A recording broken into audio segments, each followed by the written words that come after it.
Bonjour à tous, ravi de vous retrouver pour un nouveau numéro des Matins du Sénat, l'émission qui vous plonge au cœur des travaux des sénateurs. Aujourd'hui, je vous propose de suivre l'audition de François de Rugy, ministre de la Transition écologique, qui a présenté la semaine dernière au Sénat le budget de l'écologie pour 2019.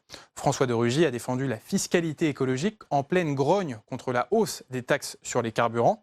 Un mécontentement avec en point d'orgue la grande manifestation des Gilets jaunes samedi prochain.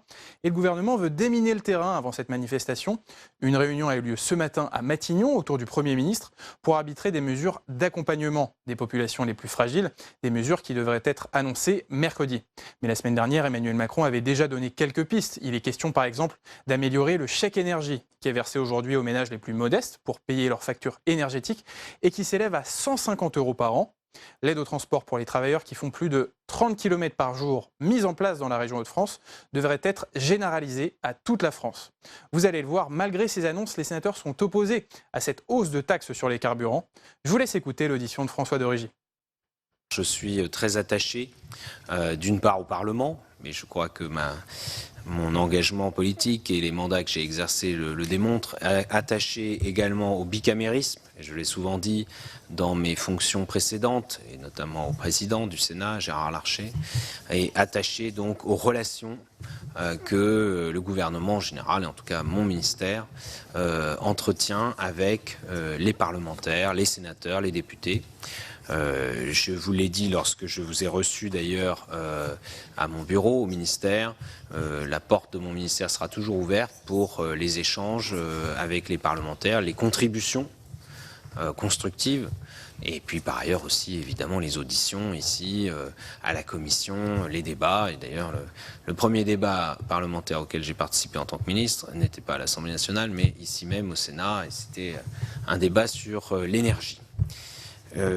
Sur le fond, avant de répondre aux différentes questions, y compris celles que vous avez déjà, sinon posées, en tout cas lancées, Monsieur le Président, quelques mots peut-être sur le sens un peu général de mon action, la façon dont j'aborde le travail dans son ministère, parce que je crois que c'est important que l'on puisse dire comment on conçoit les choses, et là aussi sans spécialement vouloir marquer de changement, encore moins de rupture avec ce qui a pu être fait par le passé, par différents ministres de l'écologie. Il se trouve qu'il arrive à des anciens ou des anciennes ministres de s'exprimer beaucoup dans la presse. Et donc, il est tout à fait normal que l'on puisse éventuellement discuter.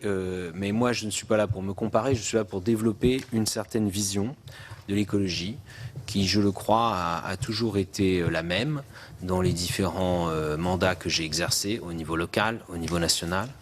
Et depuis de nombreuses années que j'ai été dans l'opposition, ça m'est arrivé à l'Assemblée nationale, ou dans la majorité, et maintenant au gouvernement. C'est une écologie que je souhaite d'abord une écologie d'action, je dis l'écologie qui agit, c'est pas simplement pour le plaisir de la rime, une écologie qui se confronte aux réalités et qui cherche à les transformer. Que je crois que quand on veut les transformer, il faut d'abord s'y confronter. Si on veut, évidemment, si on veut d'abord avoir les plus beaux discours, les discours les plus... pour certains, ce seront les plus extrêmes, mais pour d'autres, ce seront peut-être les plus sympathiques en matière d'écologie, mais qu'on ne se confronte jamais aux réalités, ou que lorsque l'on s'y confronte, on se dérobe devant les responsabilités, ça ne transformera pas grand-chose. Et je sais d'expérience, mais je le vois aussi depuis maintenant 2 mois, que certains qui font des grandes déclarations, soit ils n'ont jamais exercé la moindre responsabilité, soit quand ils l'ont fait, ils n'ont pas forcément obtenu les changements dont ils parlent aujourd'hui. Et moi, j'essaye d'être cohérent entre les discours et l'action et de faire avancer les choses en essayant au maximum d'entraîner les gens, de les mobiliser. Je crois qu'il n'y a rien de pire en matière d'écologie, et c'est une pente, malheureusement, je ne sais pas si elle est naturelle, mais fréquente, c'est l'isolement. C'est le fait de se retrouver, disons-le, un peu seul contre tous, ou de se retrouver finalement uniquement dans les polémiques. Moi, je crois qu'il faut savoir rassembler, Et je l'ai dit lorsque j'ai pris mes fonctions, pour moi, cela va des citoyens, d'abord, et ce n'est jamais facile, et ce que nous vivons en effet aujourd'hui le démontre, mais je crois qu'il y a beaucoup de citoyens qui ont envie que les choses changent en matière d'écologie, qui ont envie d'avoir des résultats sur des questions aussi variées que, bien sûr, le climat, le dérèglement climatique, la pollution de l'air, la qualité de l'eau, la qualité de l'alimentation, les enjeux de santé et environnement, la question des transports, qui sont aussi bien sûr dans mon ministère et qui sont un enjeu majeur du point de vue écologique, mais aussi tout simplement de la vie quotidienne, de la qualité de vie quotidienne.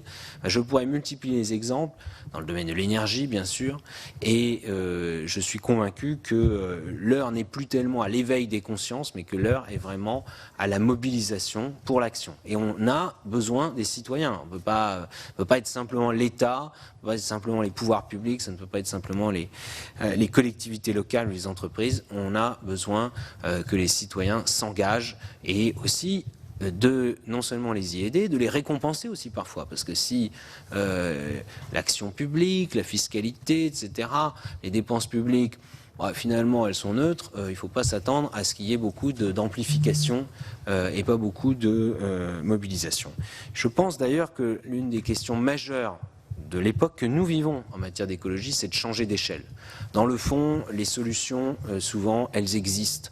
Les moyens, ils existent. Ce qui compte, c'est d'amplifier et de changer d'échelle pour que ça devienne un mouvement de grande échelle et dans tous les domaines pour que l'écologie ne soit plus une question marginale, ne soit plus une question simplement de pionniers ou de gens qui sont à l'avant-garde, mais que ce soit l'affaire de toutes et de tous. Pour moi, c'est aussi, quand je dis donc le lien avec les citoyens, le lien avec les élus, et notamment les élus locaux. Il se passe beaucoup de choses positives en matière d'écologie grâce aux collectivités locales, dans les territoires, grâce à des projets menés par les collectivités locales ou soutenus par elles. Et par ailleurs, il y a beaucoup de compétences des collectivités locales qui sont au cœur des enjeux écologiques. C'est particulièrement vrai, bien sûr, sur l'eau et l'assainissement. C'est particulièrement vrai sur les transports urbains, transports régionaux. C'est particulièrement vrai aussi à travers les compétences départementales sur les routes. C'est particulièrement vrai aussi dans le domaine de l'énergie par tous les bâtiments publics gérés par les collectivités locales, les réseaux de chaleur, etc., etc. Je pourrais multiplier les exemples. Bien sûr, la question des déchets que vous avez évoquée. Je préfère parler d'abord des déchets avant de parler de l'économie circulaire, parce que on finit par perdre de vue ce qu'il y a derrière certains mots. La mobilisation et le lien avec les entreprises, moi je n'opposerai pas écologie et économie, je veux faire marcher main dans la main écologie et économie, et même si je sais que ce n'est pas facile, même si je sais que parfois il y a des intérêts divergents, etc., qu'il y a des entreprises peut-être qui vont freiner parce qu'elles pourraient ne pas avoir intérêt à court terme au changement écologique, là aussi on ne pourra pas mener un changement écologique de grande ampleur, une transformation écologique de l'économie sans les entreprises, ou en étant en lutte permanente avec les entreprises. Et enfin aussi les associations, même si là aussi je sais que les associations environnementales, de défense de la nature, de l'environnement, de la biodiversité, sont souvent très revendicatives, très exigeantes, très critiques aussi, mais elles sont aussi une force de proposition et parfois de mobilisation des citoyens. Sur les priorités et concernant notamment le budget. D'abord quelques mots sur la fiscalité écologique. Parce qu'on entend, il faut bien le dire, tout et n'importe quoi depuis quelques semaines sur le sujet. Sans doute que si les prix du pétrole étaient restés bas ou avaient même baissé, ce qui s'est déjà produit dans des périodes récentes, d'ailleurs si vous savez que si on regarde les cours du pétrole, moi je les regarde souvent sur mon téléphone, eh bien si on prend depuis un an, depuis 3 ans, depuis 5 ans, depuis 5 ans par exemple ils ont baissé de 50%. Et si on prend depuis 10 ans, ils ont encore plus baissé. Évidemment, mettre en place une fiscalité carbone, et tout le monde était d'accord quand il s'agissait de dire il faut donner un prix au carbone, en général tout le monde disait c'est le levier numéro 1 pour protéger le climat. Après, quand déjà on appelle ça une taxe carbone, déjà c'est un peu moins...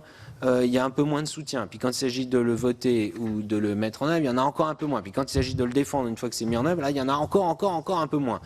Bon, je ne suis finalement pas tant que cela étonné sur le fond, et c'est sûr que c'est plus difficile lorsqu'on est dans une période où les prix du pétrole ont augmenté, même si maintenant ils sont stabilisés depuis quelques semaines. Mais c'est un levier de transformation de l'économie.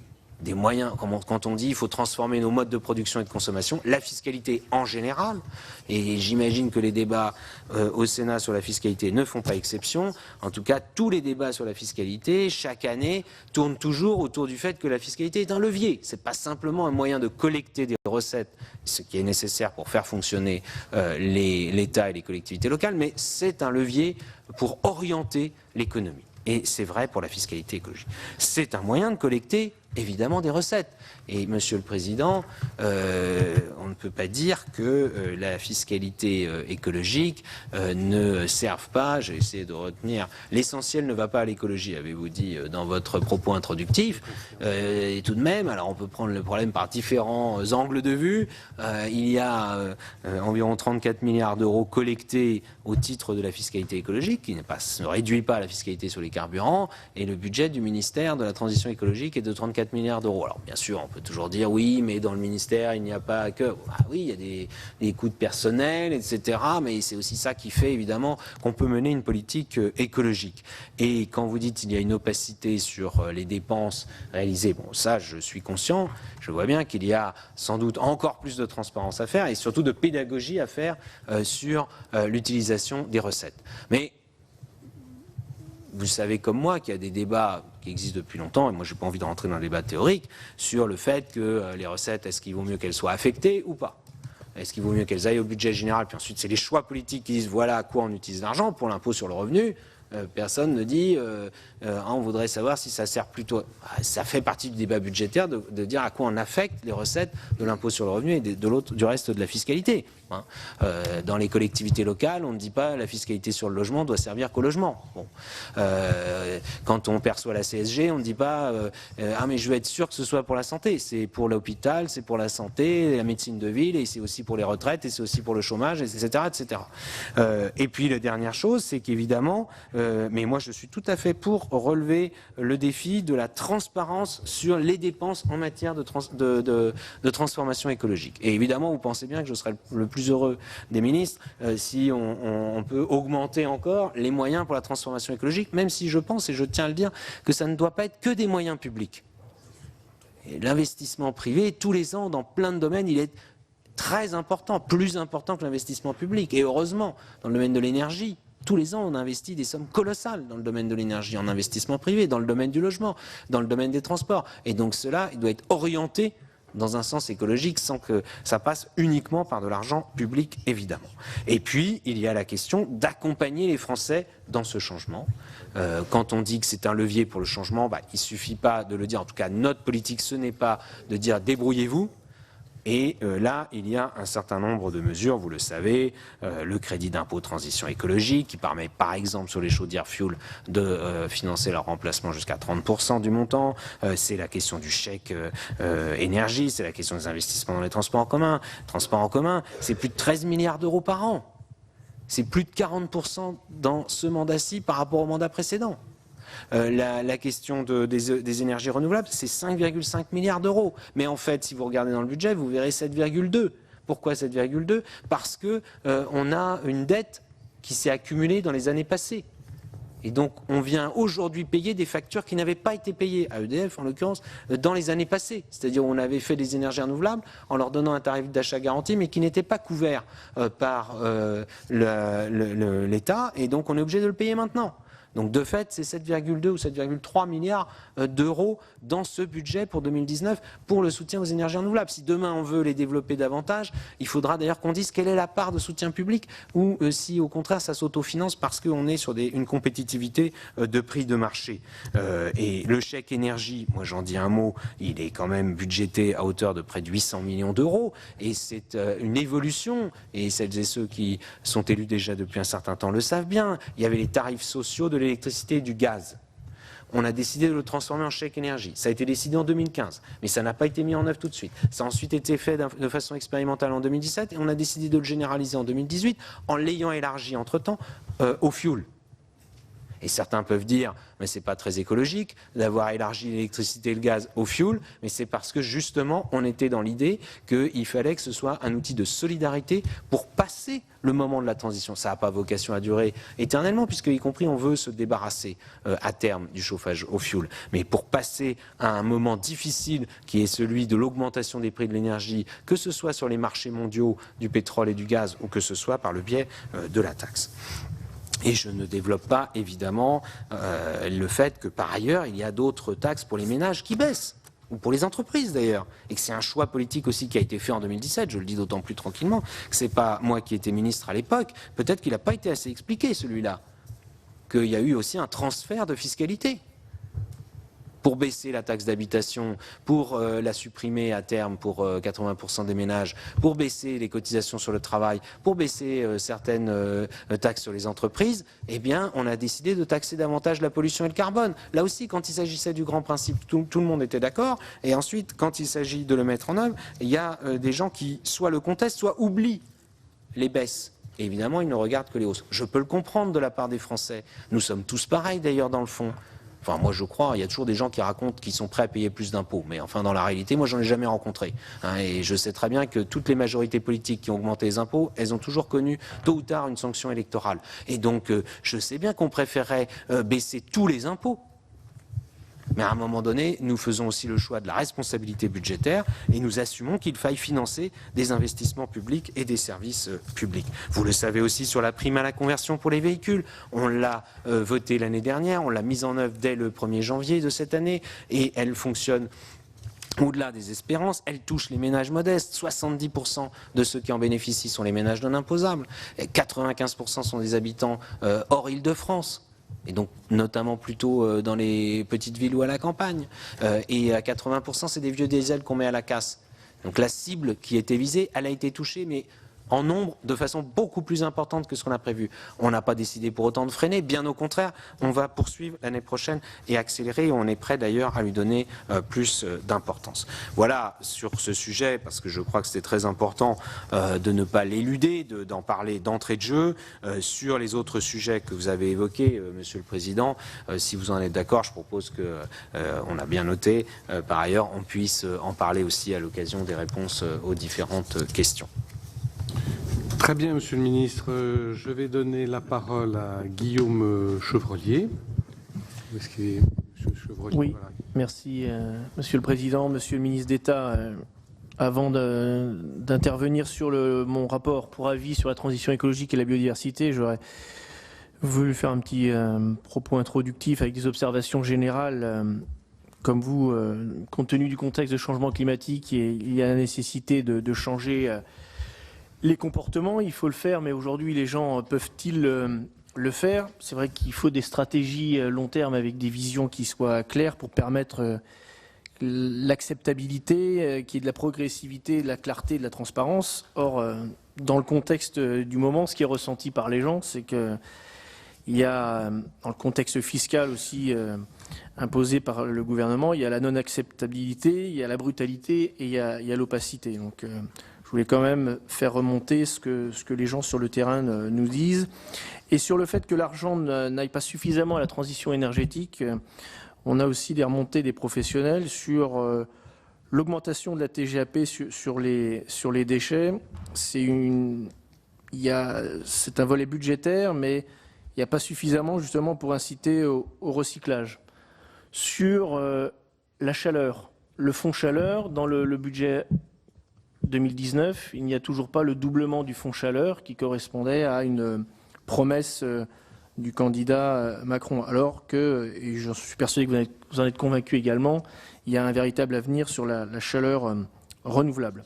Donc voilà, après ces observations générales, je vais revenir sur mon rapport et sur les observations que je ferai à la Commission sur les crédits du programme 113 consacré à la biodiversité.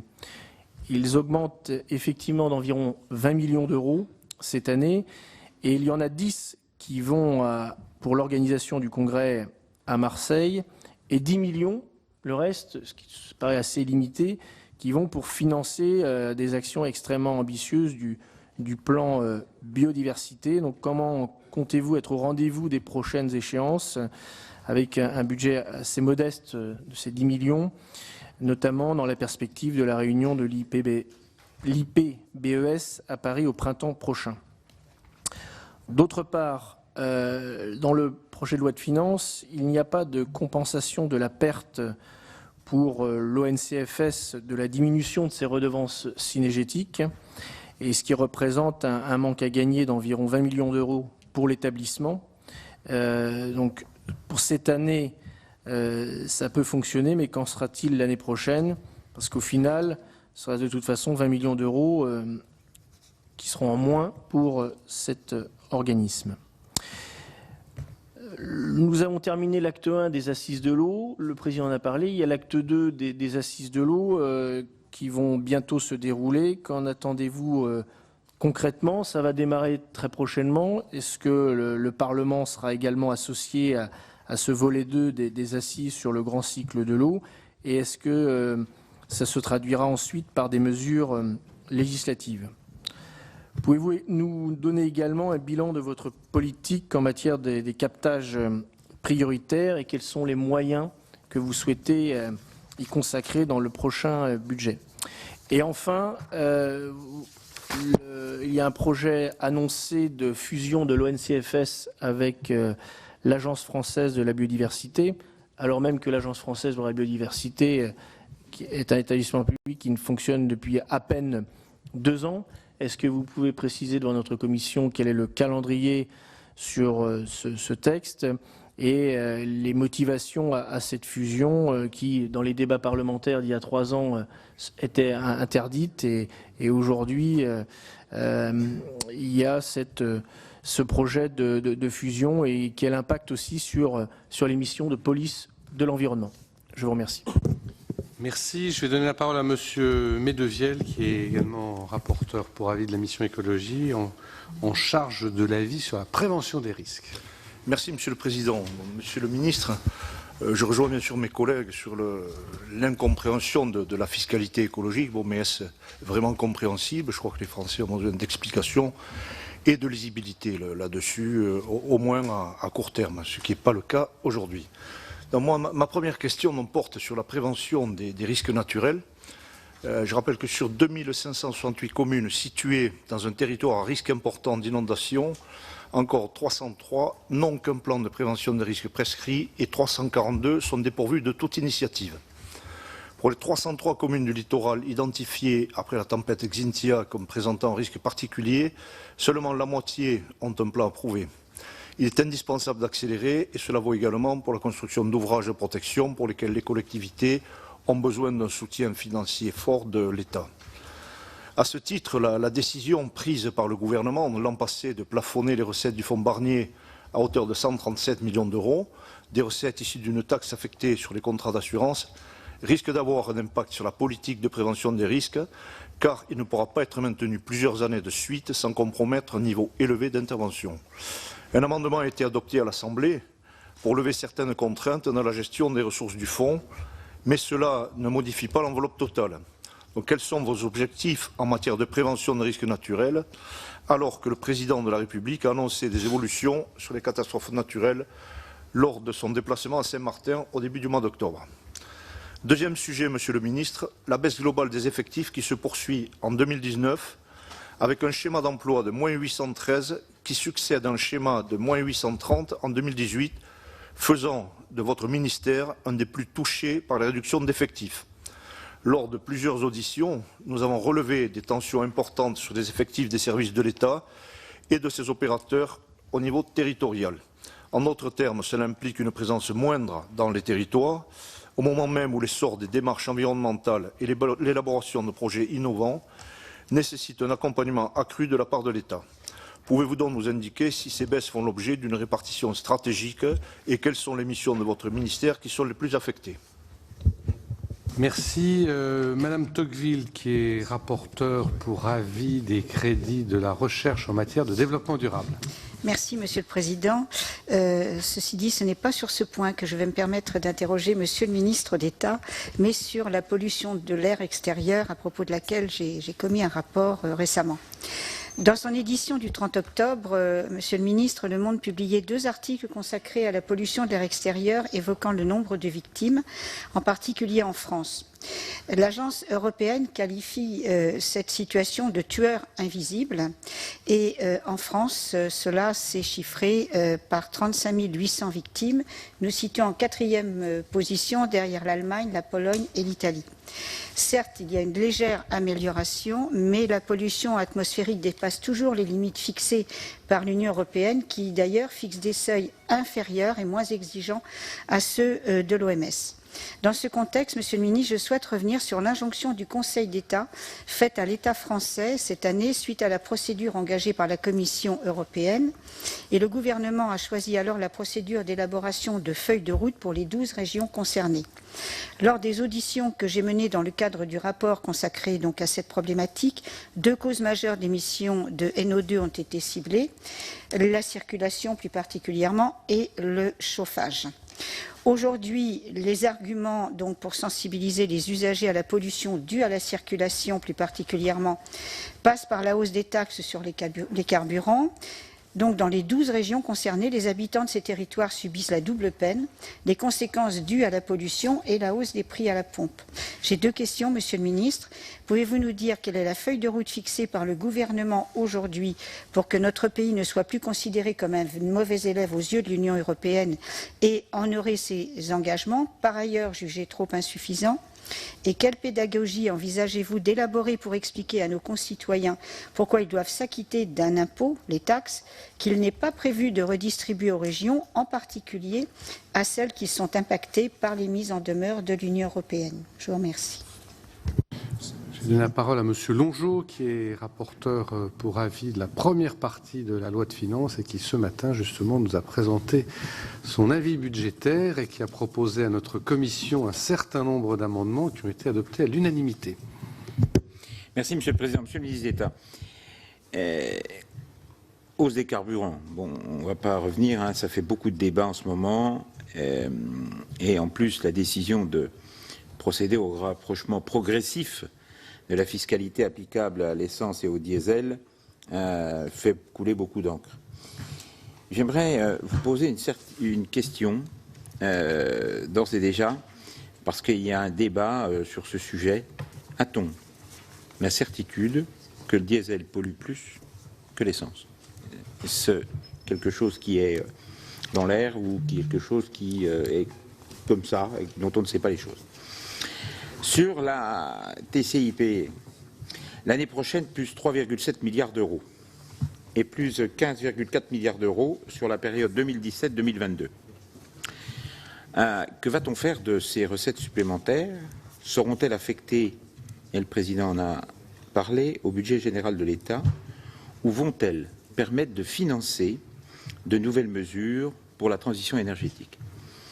Je pense que vous avez commencé déjà à y répondre, mais je pense que cette réponse est très importante parce qu'elle crée un doute dans l'esprit de beaucoup de gens et on a aussi la crainte que, mon collègue parlait des agences de l'eau, il y a une taxe qui vient aux agences de l'eau et qui va dans le budget de l'État et effectivement qui devrait être affectée au budget des agences de l'eau pour permettre d'accompagner les collectivités dans leurs travaux. Donc, ça me paraît important que l'on puisse avoir une vision que ces crédits seront bien affectés à la transition énergétique. Quel est votre avis sur une proposition qui a été adoptée ce matin à l'unanimité d'affecter une partie de la hausse de la TICPE aux collectivités territoriales?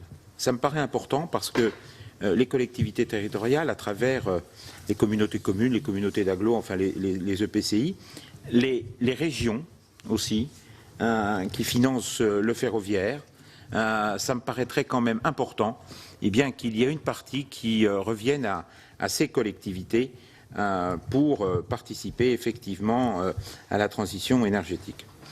Une autre question, quelles mesures de compensation mettre en œuvre pour aider les entreprises et les ménages à changer de comportement. L'augmentation de la TGAP engendre un coût supplémentaire, là aussi, pour les collectivités locales, 104 millions d'euros en 2021 et 210 millions d'euros en 2025. Quel est votre avis et que pensez-vous d'un abattement de 50% généralisé de la TGAP pour les résidus de tri issus de centres de tri performants? Et puis, sur toujours la TICPE, cette suppression du tarif est pour nous quelque chose d'important de le lisser. Sur, ce matin on a adopté sur 4 années, parce qu'aujourd'hui, les entreprises, et notamment les plus petites entreprises de travaux publics et les entreprises de services, qui ont des contrats avec les collectivités locales, pour certaines, effectivement, ont une clause de révision, mais est-ce que la clause de révision sera suffisante pour combler effectivement la hausse? Et celles qui n'auront pas de clause de révision perdront de l'argent. Et dans le premier cas, ce sera les collectivités locales également qui verront leur augmentation de tarifs, et dans l'autre cas, eh bien, ce sera l'entreprise qui sera effectivement pénalisée. Et sur le milliard de crédits supplémentaires attendus, c'est quand même, pour les entreprises de travaux publics et du bâtiment et autres, c'est quand même 500 millions d'euros qui seront effectivement affectés. Et un autre sujet que je souhaiterais évoquer avec vous, mais qui n'est pas trop long, monsieur le rapporteur, parce qu'il y a énormément de demandes de parole. Qui n'a rien à voir, c'est simplement sur la voiture électrique. Je crois que la voiture électrique est effectivement très intéressante, mais sur le plan environnemental, il est primordial que l'on puisse mettre en place des filières de recyclage des batteries. Voilà. J'arrête. Bien, merci. Monsieur le ministre, je vous propose de répondre déjà aux questions des rapporteurs et après je donnerai la parole à nos autres collègues. Monsieur le ministre, vous répondez à cette première... Ok, excusez-moi, je croyais que... Alors, sur les questions des rapporteurs, oui. Et ensuite... il y a à la fois des remarques, des questions, on ne peut pas évidemment répondre sur tous les sujets en détail, mais concernant d'abord les assises de l'eau, puisque ça a été évoqué par vous, Monsieur le Président, mais aussi par Guillaume Chevrollier, d'abord il était important pour moi de poursuivre cette démarche qui avait été initiée auparavant, qui avait connu un premier temps. Il se trouve que la conclusion de la première phase avait lieu 2 jours après la démission de mon prédécesseur. Mais le Premier ministre s'y est rendu et des choses ont été dites. Et donc, moi, je souhaitais évidemment qu'on continue à dérouler avec cette deuxième phase. Les parlementaires seront naturellement représentés. J'ai saisi d'ailleurs le président du Sénat pour qu'il puisse désigner en plus, si j'ai bien compris, du président de la commission, des sénateurs au comité de pilotage de ces assises de l'eau et également dans les 4 groupes de travail. Donc ça, moi j'y suis attaché. D'ailleurs, je me suis battu en tant que président de l'Assemblée nationale pour que les parlementaires soient représentés dans différents organismes ou lieux de concertation. Sur la question des moyens pour la biodiversité. Bon. C'est un débat récurrent. Bien sûr qu'il faut avoir des moyens pour cette politique de la biodiversité, mais il faut aussi que, et donc ça rejoint la question du président Moret tout à l'heure, sur le fait que c'est même pas tellement une question de transparence, c'est vraiment une question de pédagogie sur les actions qui sont menées au titre de la biodiversité, qui contribuent à la biodiversité, qui soit existent déjà, menées par le ministère directement, par ses opérateurs, par les agences de l'eau, qui sont, je le rappelle quand même, des établissements publics. Et je rappelle d'ailleurs aussi, mais vous devez sans doute le savoir, qu'il a été question, il y a encore pas si longtemps, de vouloir complètement transformer les agences de l'eau et de fait de vouloir les recentraliser en faisant qu'un seul établissement. C'était avant que j'arrive, mais je dois dire que j'aurais combattu personnellement cette orientation. Le choix a été fait de poursuivre, après un rapport d'ailleurs de l'inspection générale des finances finances commun avec le commissariat général au développement durable du ministère, et donc qui a démontré qu'il était bien plus intéressant de maintenir le système actuel, mais les agences de l'eau, évidemment, contribuent à la politique de la biodiversité. Moi, j'ai reçu d'ailleurs les présidents et les directeurs des comités de bassin des agences de l'eau, et elles sont toutes et tous mobilisés pour que, évidemment, la politique de la biodiversité et la politique de l'eau vont de pair. Et donc, en l'occurrence, nous, on a estimé à plus de 500 millions d'euros les dépenses au titre de la biodiversité dans les budgets des agences de l'eau pour les 5 ans qui viennent. Sur la question de la perte de recettes pour l'Office national de la chasse et de la faune sauvage, voilà un exemple de taxe affectée. Et il est décidé de baisser, alors on peut d'ailleurs en discuter, puisque c'est en l'occurrence la taxe sur le permis de chasse. Lorsqu'il est décidé de le baisser, la recette, évidemment, va baisser, sauf à ce qu'il y ait beaucoup plus de permis de chasse, mais je dois dire que personnellement, je n'y crois pas tellement. Et donc, on anticipe plutôt une perte de recettes. En effet, nous, on l'avait même évalué à 21 millions. Pour l'année prochaine, mais uniquement pour l'année prochaine, cela pourra être financé grâce à la trésorerie de l'Office national de la chasse et de la faune sauvage, qui est de plus de 42 millions d'euros. Vous le savez, vous en avez parlé, il y a un projet de fusion entre l'ONCFS et l'Agence française pour la biodiversité, l'AFB. Ce projet va être mené à bien. Nous avons en cours la nomination d'un préfigurateur et par ailleurs un projet de loi qui est malheureusement, si je puis dire, ce sont 2 établissements publics que l'on fusionne dans un nouvel établissement public, mais pour cela il faut passer par la loi. Donc nous le ferons. Et la loi, l'examen du projet de loi d'ailleurs est prévu normalement en décembre au Sénat, puisque la première lecture est prévue au Sénat. Et ensuite, pendant 1 an, il y a tout ce travail de préfiguration, de concertation pour aboutir, c'est notre objectif, à une mise en œuvre au 1er janvier 2020. Et là, on aura un outil plus important, une capacité d'intervention sur le terrain plus importante au service de la biodiversité, avec un volet police de l'eau, police de la chasse, etc., police de la pêche, qui sera avec des agents qui seront multicartes, qui pourront remplir plusieurs fonctions au lieu d'être séparés comme ils l'étaient autrefois. Et c'est vrai, vous avez bien fait de le dire, en 2015-2016, quand la loi sur la biodiversité a créé l'AFB, à l'époque, il y a eu des blocages de la part, on peut le dire, du monde de la chasse autour d'une fusion avec l'ONCFS. Ces blocages sont dépassés aujourd'hui et moi je m'en félicite que à peine 2 ans après la mise en œuvre de l'AFB, ces blocages soient dépassés et donc on va pouvoir réaliser ce projet. Et ce projet de fusion, il n'est pas fait pour faire spécialement des économies, il est fait pour avoir un opérateur plus puissant pour la politique de biodiversité en France. Concernant la prévention des risques naturels, je suis tout à fait d'accord avec vous sur le fait que toutes les communes, sur tous les territoires, tout le monde n'a pas encore rempli ses obligations. Mais voilà aussi un exemple. Et moi, je suis particulièrement sensible à, vous l'avez mentionné d'ailleurs, à l'histoire de la tempête Xynthia, parce que j'ai été longtemps élu de Loire-Atlantique, comme vous le savez, que nous avions été touchés, la Vendée voisine encore plus, et les Charentes-Maritimes aussi. Eh bien, il y avait des communes à l'époque, et notamment la commune de la Faute-sur-Mer, où il y a eu le plus de victimes, qui contestaient, enfin dont le maire contestait les préconisations déjà à l'époque, avant la tempête. Il y a des articles de presse qui en attestent. Il disait que c'était des élucubrations de technocrates parisiens. Voilà. Et quand le préfet lui disait mais il faut prendre des mesures et il voulait évidemment que les habitants soient protégés, voilà ce qu'il répondait.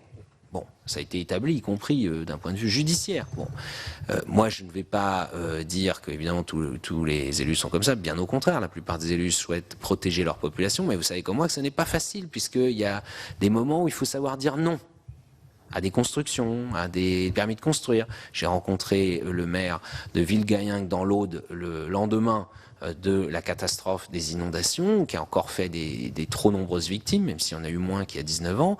Eh bien, il m'a dit, moi, c'est ça, ce qui est le plus difficile pour moi, c'est de dire non. et les programmes d'action pour la prévention des inondations, les PAPI, eh bien, ils ont à la fois des volets prévention par rapport à l'urbanisme, ils ont aussi des volets investissement par rapport à des digues, par rapport à des protections, parce qu'il y a des endroits où de toute façon on ne va pas dire qu'on ne construit pas du tout, puisque dans ces régions-là, de toute façon, depuis des siècles, on construit au bord des rivières et il faut simplement prendre des mesures de protection des populations. Sur le plafonnement du fonds Barnier, vous avez raison, ça a été le cas l'année dernière, c'est poursuivi l'année prochaine, enfin 2018 et 2019. Moi, très clairement, je souhaite que ça cesse. Les fonds collectés au titre, donc c'est des cotisations, c'est une cotisation supplémentaire sur les polices d'assurance, et ça doit aller à la protection des populations contre les catastrophes naturelles, et on en a besoin, et la réparation des dégâts. Et vous avez vu, évidemment, le dérèglement climatique, c'est pas simplement quelque chose pour protéger le climat, la planète, c'est pour nous protéger, nous, les humains, et nous les Français, sur nos territoires. C'est pas dans des pays lointains où on dit toujours les victimes seront plus dans les pays en voie de développement. Oui, mais aussi chez nous. Et donc, c'est les effets du dérèglement climatique, c'est de la destruction de valeurs. Ça a un coût.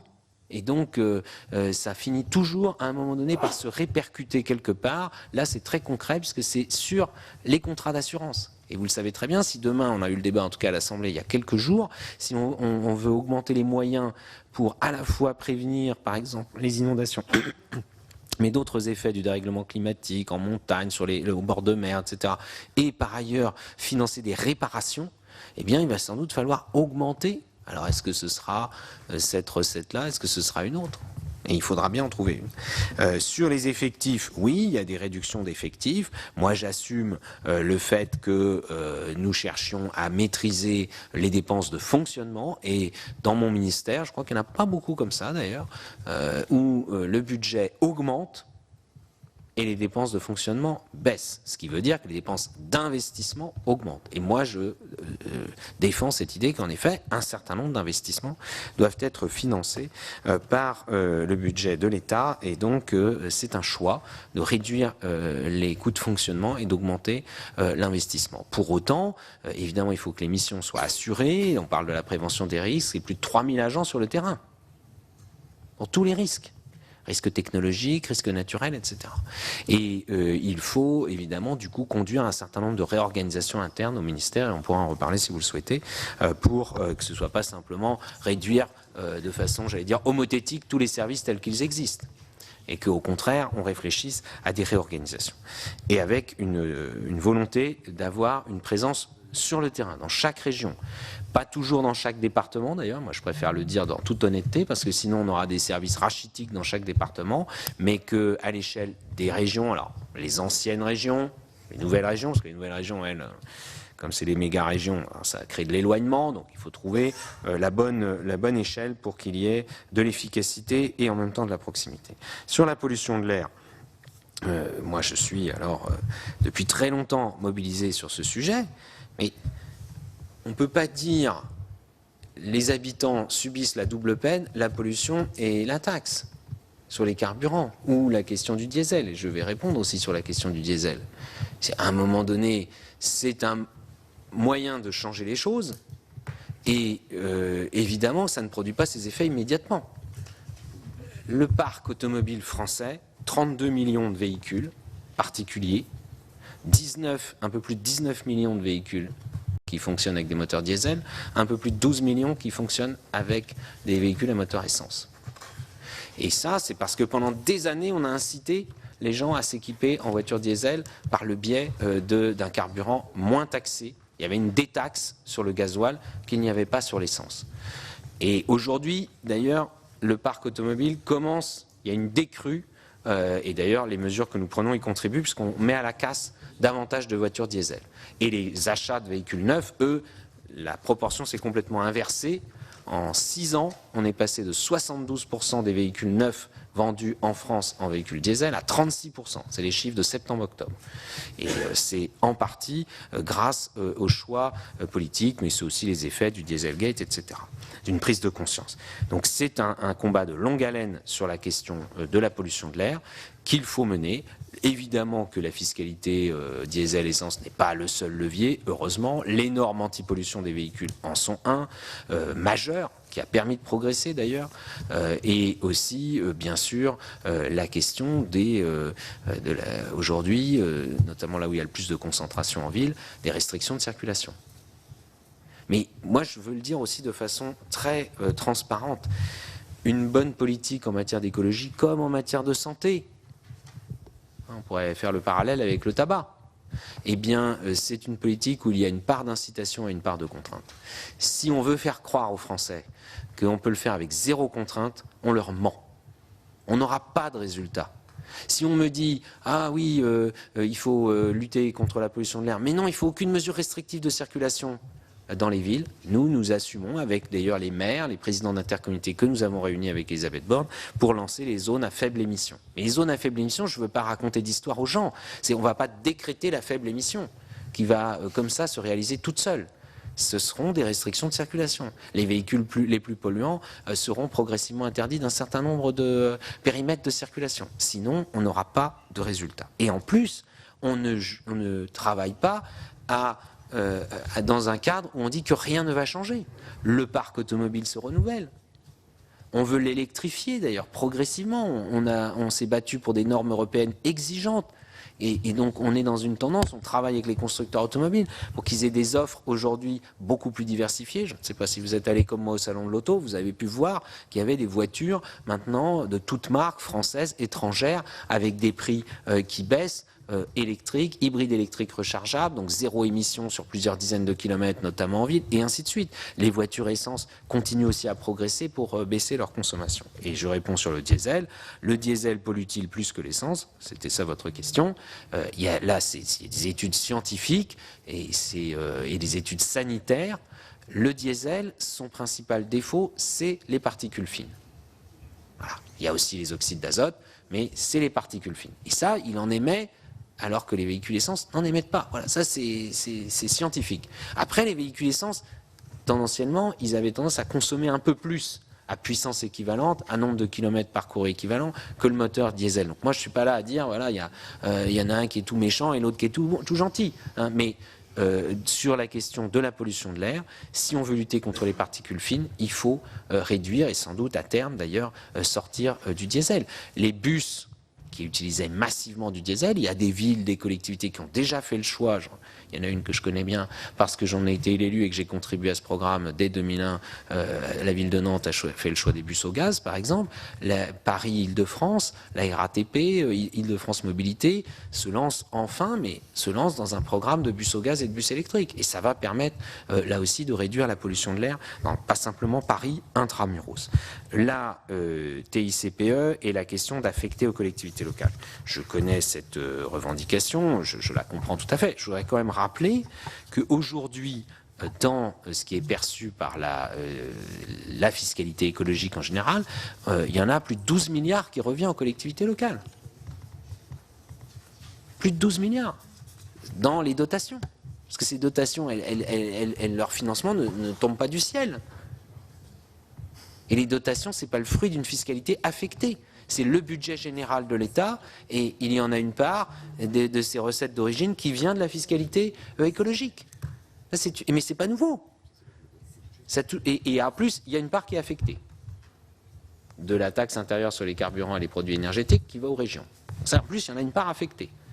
Mais sur la part non affectée, il y en a une partie qui va aux collectivités locales.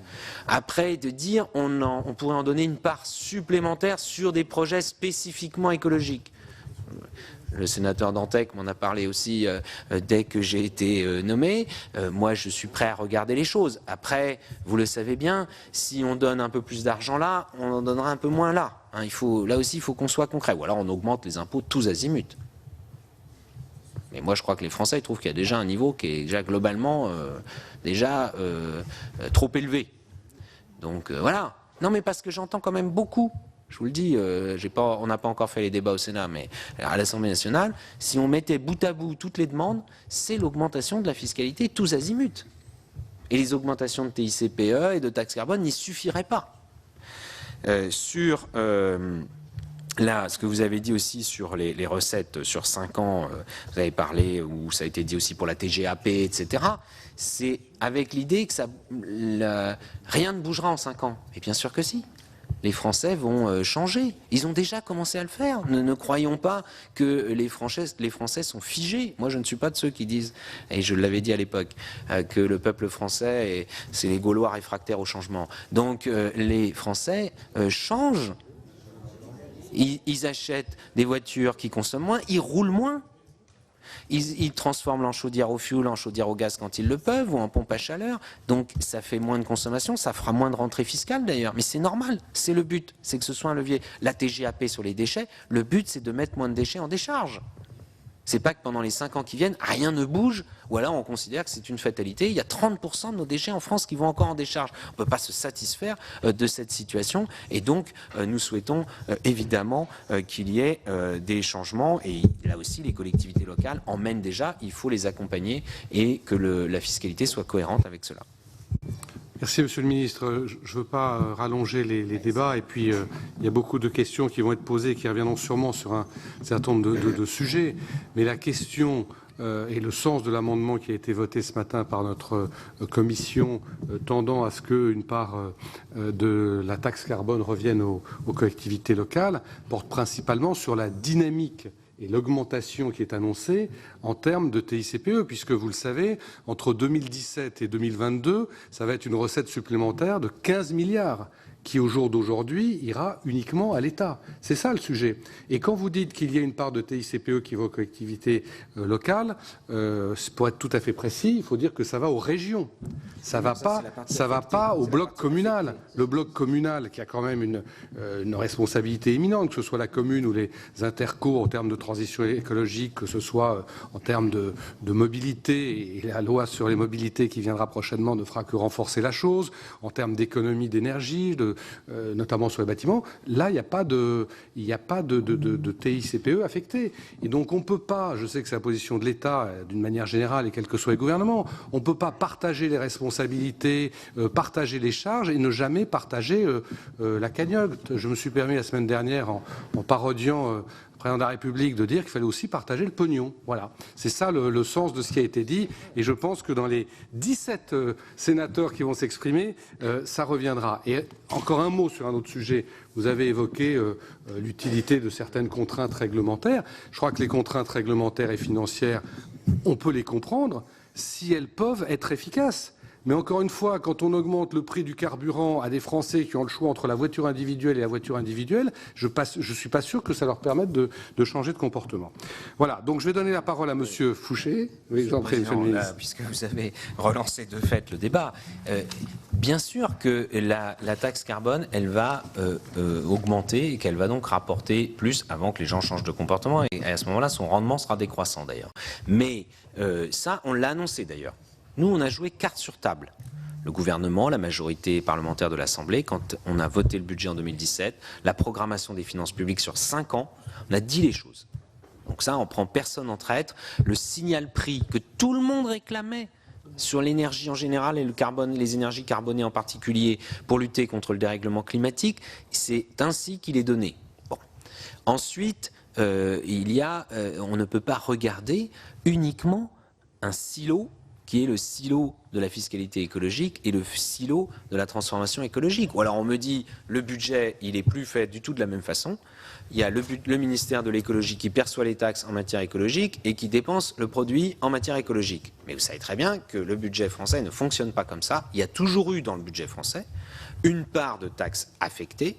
Il y en a dans le domaine de l'eau, il y en a dans le domaine des déchets, il y en a dans d'autres domaines. Et puis il y a des taxes non affectées et qui vont au budget général. Et ensuite, c'est le choix, débat politique, de dire on les dépense dans l'armée, budget en augmentation, dans la police, budget en augmentation, dans la justice, budget en augmentation, dans l'éducation nationale, budget en augmentation, et ainsi de suite, dans la santé, budget en augmentation systématiquement supérieur à l'inflation, et ainsi de suite.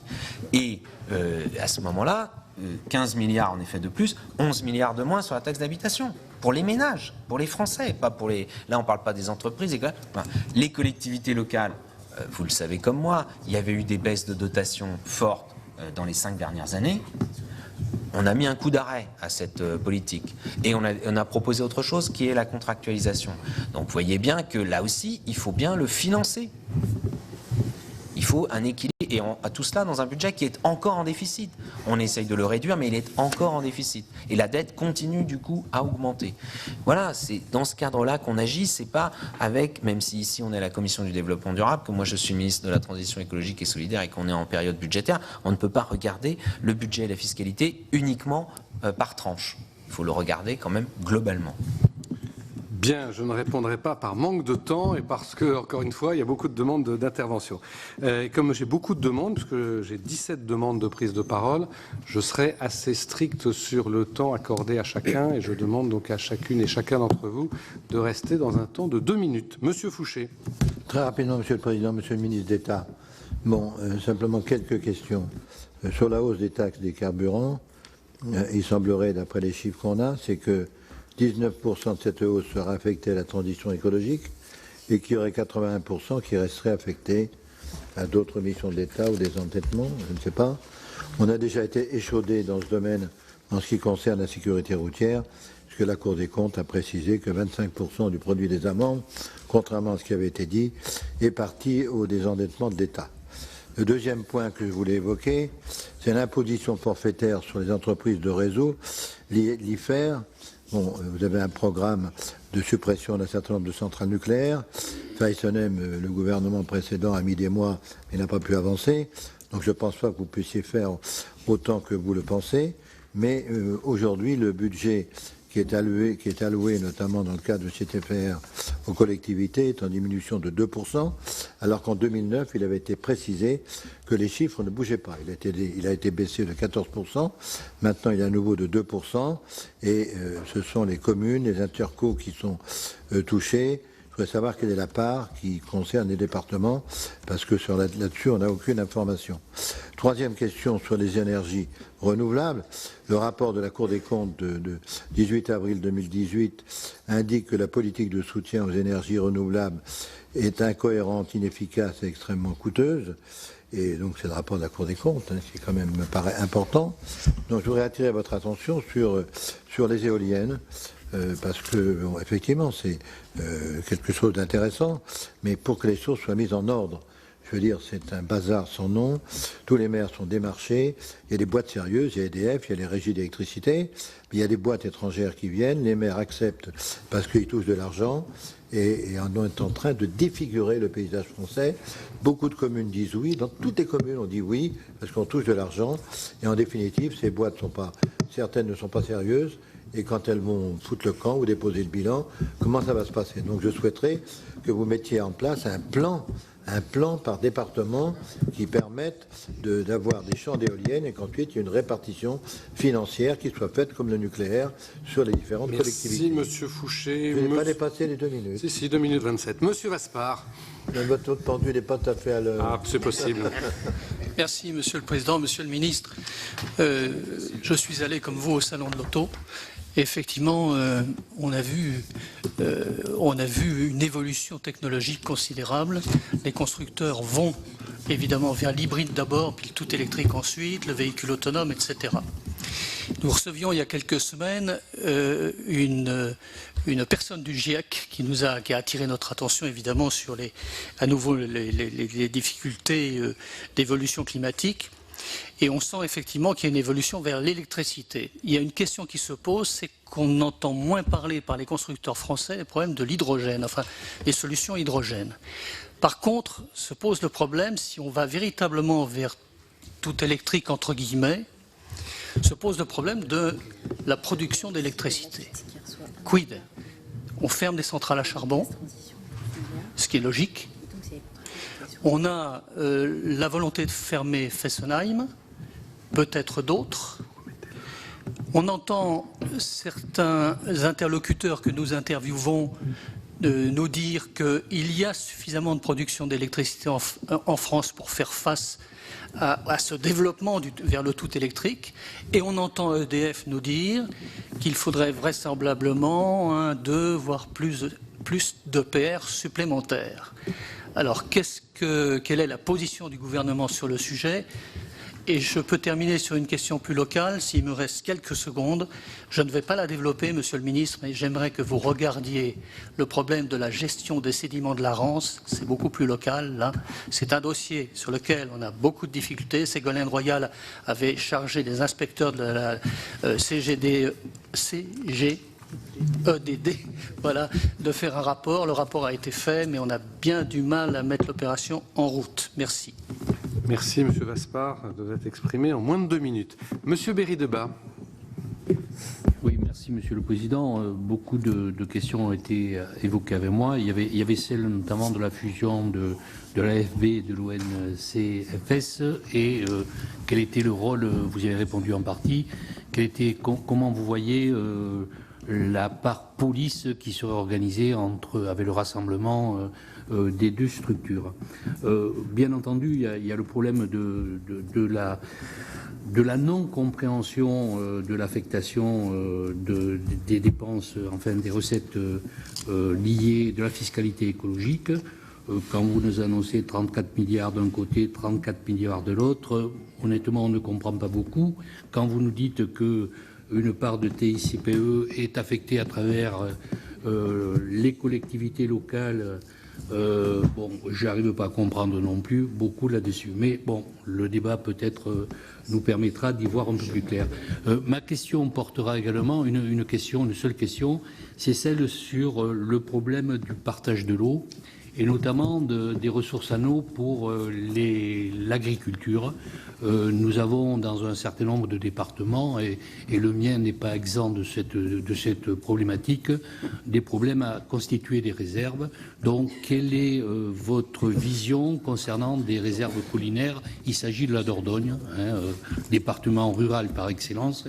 Et voilà, je vous pose cette simple question pour rester dans le cadre de mes 2 minutes. Merci beaucoup, Monsieur Gontard. Oui, merci, Monsieur le Président, Monsieur le Ministre. J'ai bien entendu ce que vous avez dit et je suis tout à fait d'accord sur le fait que la fiscalité puisse changer les pratiques et qu'il faut changer ces pratiques et notamment le rapport à la voiture individuelle, tout ce qui a été rappelé. Encore faut-il pouvoir le faire. Et c'est vrai qu'en zone rurale, on n'a pas forcément cette possibilité-là. On n'a pas d'autres alternatives que la voiture individuelle. Et donc, il faut mettre en place cet accompagnement, travailler sur les mobilités, sur les transports en commun, sur le ferroviaire, sur le covoiturage, sur l'autopartage. Et donc, il faut avoir des moyens de l'accompagnement de ces collectivités locales. Et il me semble que ces collectivités locales sont au centre de ces changements, notamment autour de la précarité aussi énergétique et de la rénovation thermique. Et il me semble qu'il y avait un système qui fonctionnait bien et qui fonctionne bien avec les contrats TEPCV qui ont été mis en place en 2015. Je crois qu'il y a eu 550 territoires qui avaient contractualisé. On arrive au bout de ces contrats et on fait un peu le bilan. Et il me semble que le bilan est plutôt positif sur tout ce qui a été mis en place sur les territoires, mais avec une véritable attente sur la suite, puisqu'il y a des plateformes de rénovation qui ont été mises en place, il y a plein de choses comme ça qui ont été mises en place sur les territoires, mais avec voilà peu de visibilité sur la suite. Et donc je voulais savoir ce qui était réfléchi, s'il y avait une suite qui allait être donnée à ces contrats et de quelle manière on allait pouvoir aider les collectivités. Merci. Merci beaucoup. Madame Préville. Merci Monsieur le Président, Monsieur le Ministre. Donc la précarité énergétique augmente, les gaz à effet de serre sont en progression également, les pollutions multiples et variées prospèrent. Il faut passer à la vitesse supérieure. Le rapport du GIEC incitait à, ne serait-ce que pour rester dans les 1,5 degrés, à des mesures radicales. À mon sens, on ne pourra pas s'exonérer d'une grande remise à plat. Et ma première question serait sur votre projet politique global concernant l'écologie. Envisagez-vous de prendre ces mesures radicales qu'il faudrait prendre? Pensez-vous à la pédagogie qu'il serait absolument nécessaire de faire? L'écologie ne devant pas être punitive, mais de façon à ce que chaque concitoyen puisse s'approprier les bouleversements à venir, qu'il puisse comprendre ce qui se passe. Et une suggestion que je pourrais vous faire, afin que, par exemple, on alors je ne sais pas comment on peut faire de grands débats nationaux et éveiller les consciences, parce que je pense qu'elles ne sont pas tout à fait éveillées quand même sur ce sujet-là.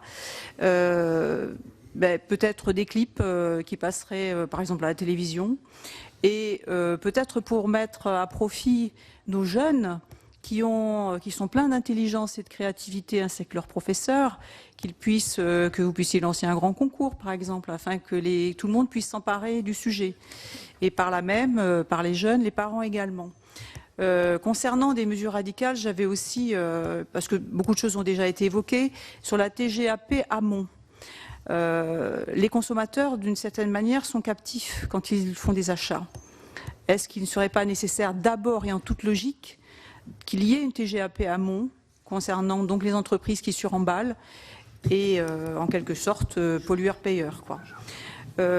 Également concernant les déchets, le compostage n'est toujours pas appliqué partout sur le territoire.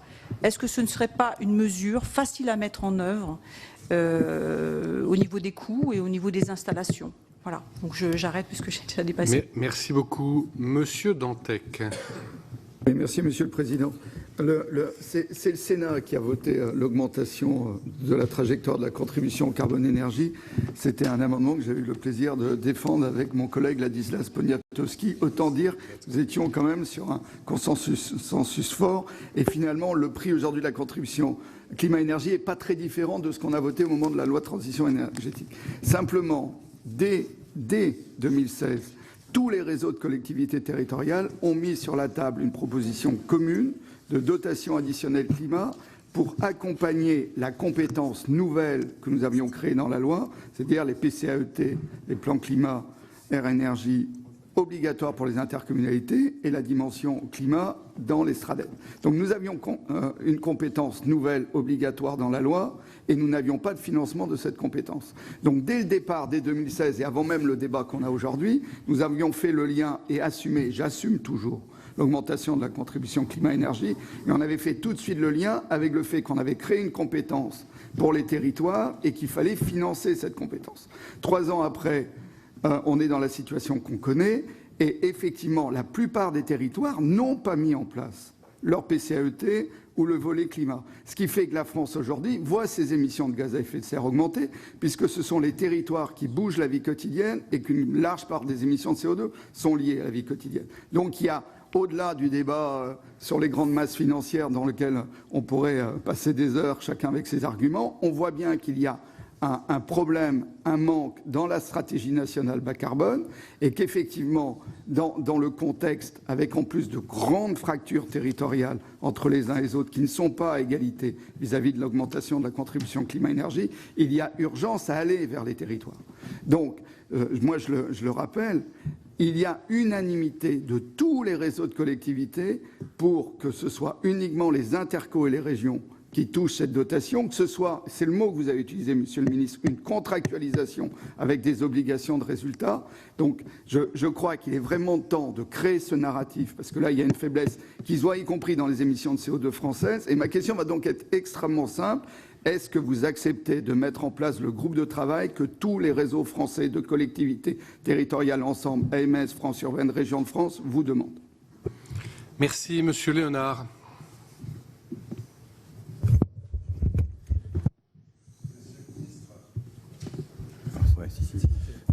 Monsieur le ministre, en matière de protection de la planète, il y a des gens dans notre pays qui ne veulent plus attendre et ne peuvent plus attendre. Il y a des citoyens partout en France qui réfléchissent, qui s'organisent, qui agissent en lançant des initiatives, parfois de grande ampleur. Et le premier exemple qui me vient en tête, c'est celui d'Yvan Bourgnon, ce navigateur qui écume les eaux avec son voilier pour nettoyer nos mers. Et nos océans, bien sûr. Des millions de tonnes de plastique qui, chaque année, viennent envahir et polluer les fonds marins. Alors, bien souvent, on attend tout de l'État. Dans certains cas, l'État est bien plus efficace en soutenant et en accompagnant les initiatives citoyennes comme celle-ci. Mais des initiatives qui participent à renverser la vapeur pour permettre à nos enfants d'avoir un avenir sur notre planète. Des initiatives qui permettent de sensibiliser et d'aboutir à ce que moins de déchets ne souillent nos plages dorénavant. Alors oui, il faut renverser la vapeur, mais renverser la vapeur, c'est aussi changer de logique et se saisir des problèmes à la source. C'est faire porter la responsabilité sur les industriels, ceux qui fabriquent et qui mettent les produits sur le marché, et non plus simplement sur les consommateurs.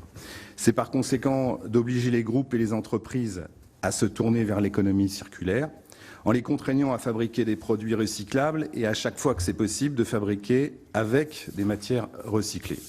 Alors pour lutter efficacement contre le suremballage et faire en sorte qu'il devienne moins coûteux de fabriquer et de consommer des produits vertueux pour l'environnement plutôt que l'inverse. Alors Monsieur le Ministre, au moment où nous examinons le projet de loi de finances, je vais déposer à quelques collègues en ce sens.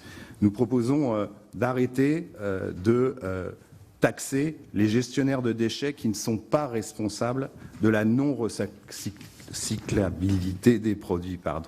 Il nous faut permettre de réduire la quantité de produits non recyclables sur le marché et cela contribuerait évidemment à l'objectif de diminuer par 2 le stockage des déchets annoncé par le gouvernement. Cela permettrait, les recettes pourraient être consacrées au développement de l'économie circulaire et à l'accompagnement des politiques de réduction des déchets. Je sais que nous pouvons compter sur vous sur cette question. Merci, Monsieur le Ministre. Vous souhaitiez faire une première série de réponses à ces questions? Oui, merci, Monsieur le Président, parce que je crois que sinon on risque de perdre un peu le fil des réponses, des questions, et donc d'y répondre. Alors, sur la question qui était posée par Monsieur Fouché, sur la hausse des taxes, carburant, je crois que là, on a déjà beaucoup parlé. Moi, en tout cas, je redis qu'on va améliorer et présenter les choses de la façon la plus claire possible sur les recettes et sur les dépenses. Sur l'IFER, concernant, si j'ai bien compris, les pertes de recettes qui arriveront pour les collectivités qui ont sur leur territoire une grosse centrale comme la centrale de Fessenheim ou les centrales à charbon qui ferment.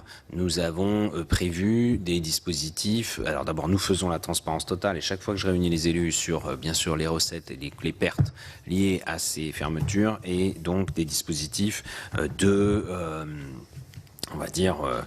d'étalement dans le temps de la perte. Parce qu'en même temps, on ne peut pas non plus garantir à vie des recettes qui sont liées à des installations qui disparaissent. Parce que dans toutes les collectivités, quand une entreprise ferme, il n'y a plus de recettes et quand une entreprise ouvre, il y a des nouvelles recettes. Bon, c'est comme ça, mais là, il y a des choses qu'il faut lisser un peu dans le temps et éviter les effets pervers, c'est surtout ça entre communes et intercommunalités.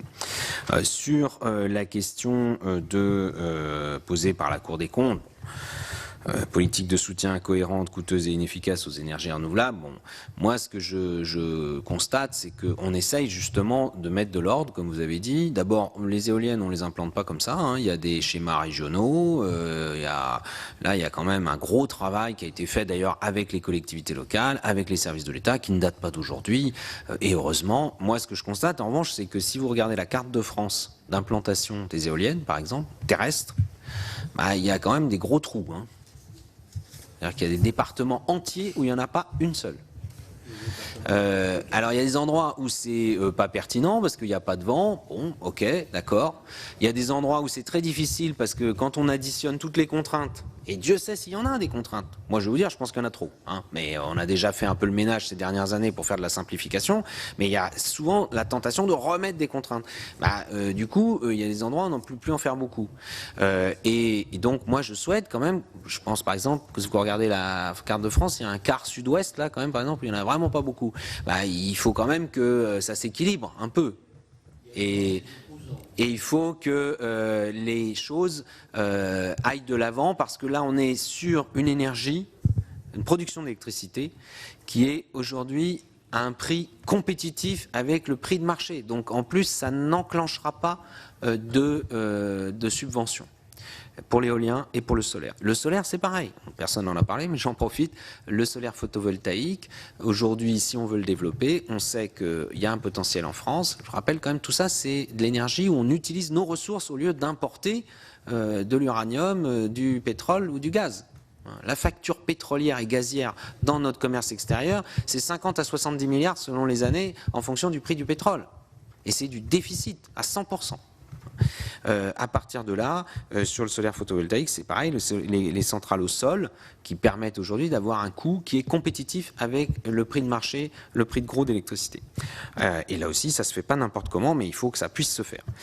Sur les solutions hydrogène, Monsieur Vaspart posait la question dans l'automobile. Bon, aujourd'hui, quand on discute avec les constructeurs automobiles et les spécialistes de l'hydrogène, je pense que c'est pas dans l'automobile qu'il y a l'utilisation la plus pertinente à court terme de l'hydrogène. En revanche, nous soutenons l'hydrogène aujourd'hui, il faut bien le dire, plus au stade de la recherche-développement, parce que il y a deux possibilité de faire de l'hydrogène. L'hydrogène issu du méthane, et là, ça produit beaucoup de CO2, mais 95% de l'hydrogène composé aujourd'hui consommé dans le monde est issu du méthane. Hein. Donc c'est fortement émetteur de CO2, malheureusement.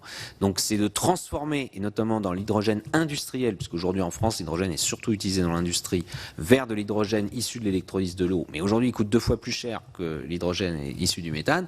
Donc on soutient pour que réduire ses coûts, le rendre compétitif. Et aussi, c'est toujours pareil. Évidemment que s'il y a une taxe carbone sur la production de l'hydrogène issu du méthane, l'hydrogène issu de l'électrolyse de l'eau devient plus compétitif. Tout se tient. C'est pour ça, le prix au carbone, c'est pas pour le plaisir, c'est pour faire en sorte qu'on oriente vers les choses qui sont moins émettrices de CO2. Mais aussi l'hydrogène comme solution pour les transports lourds, et notamment le train.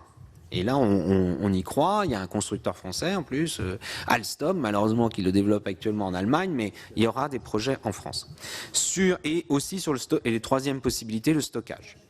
Voilà. Mais il faut que ce soit compétitif, hein, parce que si c'est très cher, ça ne se développera pas et on ne mettra pas des subventions monumentales pour le développer à grande échelle. Sur le reste, sur l'électricité, la production d'électricité, les équilibres, etc., c'est pas pour botter en touche, mais comme ça va être développé, présenté dans la programmation pluriannuelle de l'énergie, qui elle-même va être présentée dans les semaines qui viennent, je vous renvoie à cela et je serai évidemment disponible pour venir présenter la programmation pluriannuelle de l'énergie et en débattre avec vous en commission. Sur les gestions des sédiments de la Rance, on en reparlera, si vous le voulez bien, spécifiquement. Sur la question de l'eau, oui, la question du partage de l'eau, c'est la question des usages de l'eau, tout simplement, et des réserves. Moi, je pense qu'il faut, si je puis dire, arrêter de tourner autour du pot. C'est aussi un des enjeux d'adaptation des règlements climatiques. Et on l'a vu cette année. La sécheresse qui touche encore, mais qui a touché des départements où ça n'avait jamais été un problème auparavant. Et ça, c'est typiquement les manifestements de dérèglement climatique. Les phénomènes sont accentués. Et ensuite, les phénomènes de fortes précipitations sont également accentués. Et donc, pour gérer cela, et moi, on a commencé à travailler avec le ministère de l'Agriculture. Il y a eu un rapport, le rapport du préfet Biche, qui pose un certain nombre de principes. Maintenant, on va le mettre en œuvre, avec, y compris, je le dis, alors que c'était pas, il faut bien le dire, la doctrine de mon ministère, que c'est quelque chose qui a souvent été combattu sur différents points du territoire, des réserves. Mais avec une nouvelle façon de le faire, qui soit soutenable, et qui soit aussi avec des nouveaux usages. Parce que si on ne change rien en termes d'usage aussi, on ne s'adapte pas plus au dérèglement climatique. Donc il faut que tout le monde change d'approche, et à ce moment-là, je pense qu'on pourra avancer. Mais évidemment, y compris l'irrigation, c'est pas un gros mot. Le mot irrigation, à partir du moment où c'est géré avec un sens aigu de la responsabilité sur la consommation d'eau. De même que l'alimentation en eau pour l'élevage. On a vu cet été des endroits qui étaient en déficit, comme le Limousin, etc., des endroits où on n'a jamais pensé auparavant. Sur la police dans la FB ou NCFS, si vous voulez, on pourra y revenir, mais c'est évident que c'est une des dimensions. Il ne faut pas ramener ça que à une question de police, mais c'est d'avoir, certains disent c'est même une police de la ruralité, etc. Enfin, c'est vraiment d'avoir des agents qui soient multifonctions et qui puissent jouer ce rôle de police et qui le font, c'est clair, en étant détachés. Et la Fédération nationale de la chasse en est d'accord, je l'ai dit, du monde de la chasse. Ça, c'est clair aussi. Hein. Elle jouera aussi son rôle, bien sûr, de police de la chasse. Sur la voiture individuelle, pas d'alternative, etc. J'ai entendu tout à l'heure, je crois que c'est vous, Monsieur le Président, le choix, c'est entre la voiture et la voiture. Bon, ça, c'est des formules, et on peut les dire. Et on trouvera des cas, évidemment, où c'est le cas. Mais en même temps, d'autres ont déjà commencé à en parler. En tout cas, ce qui est sûr, c'est que ça ne peut pas être simplement la voiture ou les transports en commun, par exemple. Parce que les transports en commun n'iront pas partout. Et notamment à la campagne, ce serait même aberrant écologiquement d'envoyer des bus ou des trains dans des endroits où il n'y a que quelques personnes à transporter. En revanche, le covoiturage, par exemple, c'est un nouvel usage de la voiture qui aujourd'hui n'est pas assez développé. il est développé pour les longues distances. Mais il n'est pas développé pour les courtes distances, pour les trajets du quotidien. Pas assez, il l'est déjà par des Français. Il y a des aires de covoiturage qui ont été faites par beaucoup de collectivités qui marchent. Mais il faut des applications, etc. Par exemple, à Charleville-Mézières, je vais vous donner un exemple, où nous étions ce matin d'ailleurs. Il y a un système de voitures partagées électriques qui a été mis en place par une collectivité et qui permet de répondre à des gens qui n'ont pas de voiture, y compris. Et qui permet de répondre à des besoins de déplacement pour des Français qui n'ont pas de voiture ou qui demain diront je n'en ai plus, mais j'en aurai besoin d'usage ponctuel et il y aura des services qui existeront.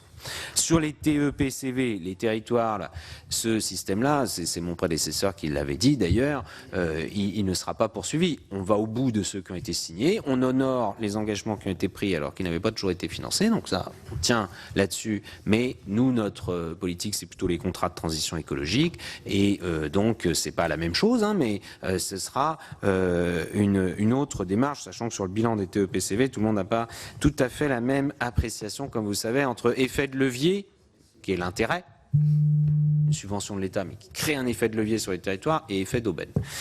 Sur ce qui a été dit peut-être par M. Dantec sur les plans climat, air, énergie territoriale, j'ai bien vu la belle mécanique de son raisonnement, mais d'abord je tiens à le remercier de rappeler que la taxe carbone était un consensus. Moi je l'ai voté quand le président Sarkozy a voulu la mettre en œuvre, en 2009. J'étais dans l'opposition, j'avais parfois l'impression d'ailleurs de la défendre davantage que les députés de la majorité à l'époque. Et malheureusement, j'ai regretté qu'il l'ait abandonnée. Parce que le Conseil constitutionnel, vous vous en souvenez, l'avait retoqué, et ensuite le gouvernement Fillon a dit on va reprendre un nouveau projet, mais on n'a jamais revu de nouveau projet. Bon, ça a été fait en 2013, moi je l'ai soutenu, et ça a été confirmé et même augmenté, on ne s'en cache pas, en 2017, je l'ai soutenu également. Mais ce que je trouve intéressant de ce qu'a dit M. Dantec, il disait que c'était un amendement avec M. Poniatowski. Bon, très bien, j'espère que M. Poniatowski n'est pas là aujourd'hui, mais est toujours pour également, mais surtout ce que je veux dire, c'est qu'y compris à l'époque, les débats, il faut voir comment ils changent, parce qu'on change d'angle de vue. Et le problème est toujours le même. Il y avait des gens qui voulaient la taxe carbone parce qu'ils se disaient ça va permettre de taxer davantage l'électricité produite par du gaz, du fioul et du charbon, et ça permettra de soutenir le nucléaire. Il ne faut pas se cacher. Il y avait des gens qui avaient ça en tête. Je me souviens des débats. Moi, j'ai un peu de mémoire. Moi, l'avantage avec moi, c'est qu'on peut me critiquer de faire de la politique depuis longtemps, mais c'est que j'ai un peu de mémoire des débats. Et j'ai participé à beaucoup de débats. Et je m'en cache pas du tout, je l'assume. Eh bien, aujourd'hui, les mêmes... Ah ben oui, la taxe carbone, ça touche aussi le fioul des ménages. Ah, la taxe carbone, ça touche aussi le carburant des voitures. Ben oui. Ben oui. C'est pas certains carbone et pas d'autres. Voilà. Alors si, je vous le dis quand même, hein, parce qu'il y a des exonérations quand même, l'agriculture. Le gazole non routier pour les agriculteurs, zéro taxe. 1 milliard.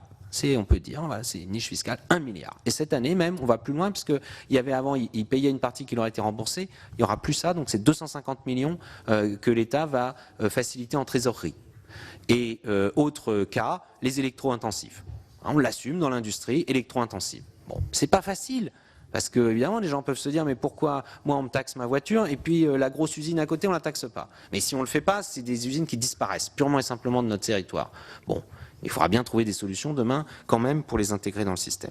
Donc sur le groupe de travail pour avoir une logique de contractualisation sur le sujet, moi je suis prêt à ce qu'on fasse ce groupe de travail entre mon ministère, les associations de collectivités et le ministère de l'économie, des finances et du budget. Donc, sur l'économie circulaire, les déchets, etc., oui, mais là aussi, il y aura des décisions qui ne sont jamais faciles à prendre. Moi, je me souviens, là aussi, à une époque, on a dit on va généraliser, je crois même que ça a été voté dans la loi, la redevance incitative à la place de la taxe d'enlèvement des ordures ménagères. Et moi, je suis pour. Mais je constate que y a des collectivités qui l'ont fait. Et ça marche. Mais malgré le fait que certaines collectivités, petites ou grandes, l'aient fait et que ça marche, il y a encore des gens qui ne veulent pas en entendre parler. Je le dis d'autant plus que dans la collectivité où j'ai longtemps été élu, ça a toujours été refusé, toujours en disant d'ailleurs « Oh mais non, ça marche pas, puis les poubelles finiront dans le fossé, puis ou dans la poubelle du voisin, etc. » Ce qui est faux, mais c'est pas grave, on continue à raconter ça. Et par ailleurs, ceux qui l'ont fait, parfois, l'ont payé chèrement aux élections municipales qui suivaient. Si jamais ils avaient eu le tort de le faire un an avant les élections municipales, ça pouvait se payer cher. Mais moi, je continue de penser que ça, les consignes, on va proposer la consigne pour les bouteilles plastiques. On a déjà réduit, si vous regardez les bouteilles plastiques d'aujourd'hui, elles sont beaucoup plus fines qu'il y a 10 ans, et d'ailleurs parfois ça finit par poser des problèmes d'ailleurs, mais on va aller plus loin avec la consigne. La consigne, ça se fait pas en un jour, hein. Et les entreprises, vous avez bien fait de les mentionner, mais c'est pas pour ça que ce sera facile de le faire avec les entreprises. On va le faire, y compris par la contrainte. Sur ce qu'a dit Madame Préville, oui, passer à la vitesse supérieure, des mesures radicales. Bon, je ne sais pas ce que signifieraient les mesures radicales. Si ça veut dire s'attaquer au problème à la racine, j'en suis tout à fait prêt. Si c'est brutal ou du jour au lendemain, non, moi je le dis, on est plutôt pour des choses progressives. C'est pas pour ça que c'est d'ailleurs facile. Sur les campagnes de communication, oui, d'ailleurs il y a la campagne FAIRE, par exemple, FAIRE, pour les économies d'énergie, parce qu'on se rend bien compte qu'il y a encore beaucoup de gens pour leur logement qui ne sont pas encore, qui ne voient pas l'enjeu pour eux-mêmes. Je ne parle pas de l'enjeu pour la planète ou l'enjeu pour la consommation globale d'énergie, pour eux-mêmes. Alors que les gens ont l'habitude de faire des travaux dans leur logement quand ils en ont les moyens pour l'amélioration tout simplement de leur confort ou de l'esthétique. Combien de gens changent une cuisine, changent une salle de bain, changent les peintures, un aménagement de salon pour des raisons uniquement esthétiques. Et je les comprends parfaitement. Et certains le font tous les 5 ans, tous les 10 ans, etc. Ou refaire la façade, etc. C'est de l'entretien courant.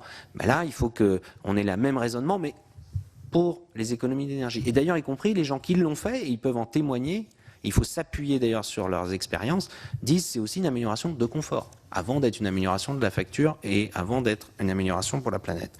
Et sur vous avez aussi parlé du suremballage, bon, je pense que j'ai répondu aussi, puisqu'il y aura une loi de transposition de la directive déchets, et on verra si on y a introduit des dispositions supplémentaires comme la consigne, par exemple. Merci, Monsieur le Ministre. J'espère que la prochaine fois que vous viendrez, il n'y aura plus de bouteilles en plastique, puisque le bureau de la Commission a demandé à l'unanimité à la questure d'examiner la possibilité, pas la possibilité, mais la nécessité de mettre en œuvre des solutions alternatives. Et dans notre Commission, ce qui est bien normal, on est pionnier sur ces sujets. On a été les premiers, avant même l'Assemblée nationale, Monsieur l'ancien président de l'Assemblée nationale, à pratiquer l'examen de manière dématérialisée des amendements en Commission. Et voilà pour cette audition de François de Rugy, ministre de la Transition écologique et solidaire, qui a défendu la semaine dernière face aux sénateurs la hausse des taxes sur les carburants prévue en 2019. Alors il a assumé la politique de son gouvernement qui vise à augmenter le prix du carbone par un moyen classique, une hausse des taxes sur les hydrocarbures. Mais les sénateurs l'ont interrogé sur l'utilisation de ces taxes dont beaucoup disent qu'elles ne servent pas qu'à financer l'écologie, mais aussi à boucler le budget de l'État. Et François de Rugy l'a reconnu, il y a eu un manque de transparence sur ce sujet. Alors il a donné des chiffres, ces taxes sur les carburants rapportent 34 milliards d'euros à l'État, soit le budget de son ministère de la Transition écologique. Mais ce que le ministre a oublié de dire, c'est que les taxes sur l'essence, le diesel et le fioul ne représentent qu'une partie de la fiscalité écologique, qui comprend aussi des taxes sur l'énergie, comme l'électricité, ou encore les transports et la pollution. Une fiscalité écologique qui s'élève au total à 50 milliards d'euros en 2016, soit bien plus que le budget de l'écologie. En tout cas, une semaine de la grande manifestation des Gilets jaunes, le gouvernement tente de déminer le terrain et devrait annoncer d'ici à mercredi des mesures d'accompagnement, comme l'amélioration du chèque énergie et la prime à la conversion pour l'achat d'un véhicule propre. Vous pouvez voir et revoir tous nos programmes sur notre site internet publicsénat.fr. Très bonne journée et très bonne semaine sur les chaînes parlementaires.